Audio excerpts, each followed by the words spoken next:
Do you and your partner have different expectations for how much time to spend together? Do one of you think that you should spend more time together while the other wants more time doing their own thing? If so, this video will help you identify how to address this concern.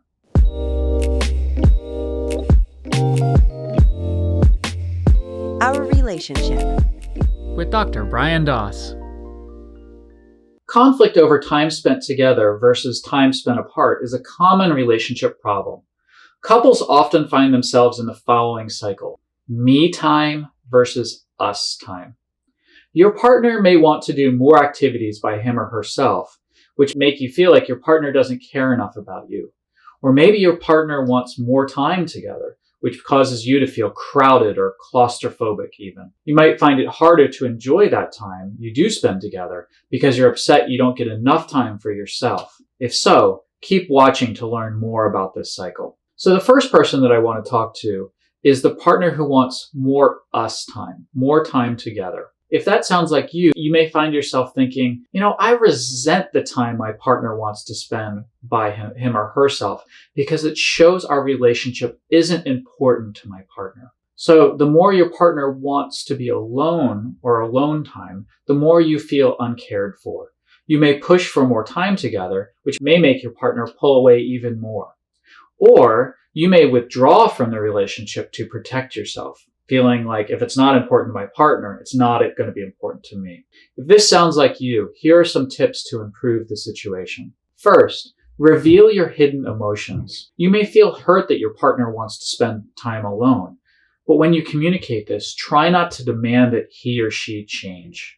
When you express your feelings, try to be vulnerable and share with your partner why it's important to you that you share more time together. Do hidden emotions play a role? Are there natural differences intensifying the problem? If you're not sure, be sure to watch our video on developing a deep understanding of your relationship. The second tip is seek out your partner's hidden emotions.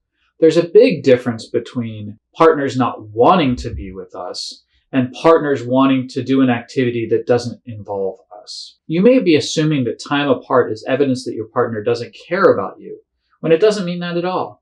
So talk about it with your partner. The third tip is grow your own social group. No one can be everything to anyone. In other words, it's healthy to have more than one person you can share with, depend on, and have fun with. So if your partner is the only person who fills those needs for you, I'd recommend trying to expand your social network. The fourth tip is respect your partner's differences. People often differ on how much time they want to spend alone or with other people. That's just a natural difference that people have. If your partner needs to take time for him or herself, the most likely explanation for this time alone is that it helps your partners recharge. By giving your partner some time alone, he or she will be more refreshed and more likely to be present the next time you spend time together. For your partner, there may be a lot of truth in the saying, absence makes the heart grow fonder. So try to remember that next time. The fifth tip is make the most of your time spent together.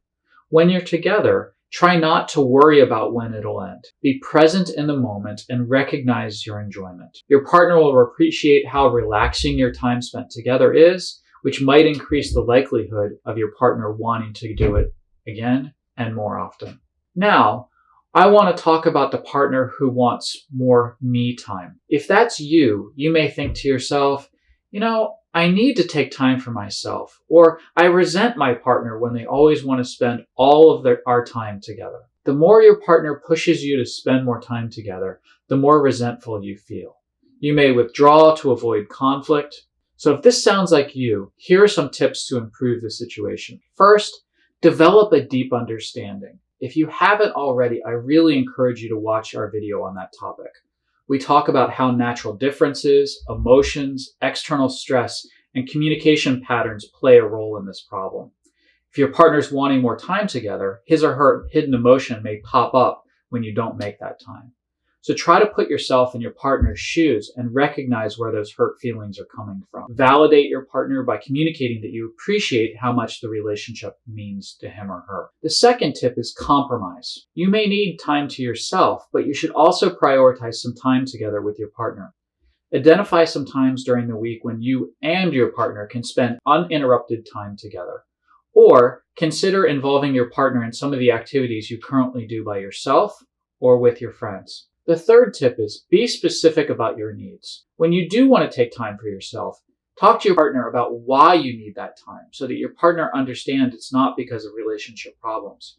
You could say something like, I'm feeling stressed or overwhelmed, and a few hours by myself will make me feel better so that I can be better when we spend time together next. The fourth tip is be specific about your time together. It's important not only to spend more time with your partner, but also be on the same page about how you spend your time. If one of you thinks an activity counts as time together while the other one doesn't, that's going to be a problem. For example, when watching TV together, you may find yourselves fighting over how you want to spend that time or whether that actually counts as doing something together.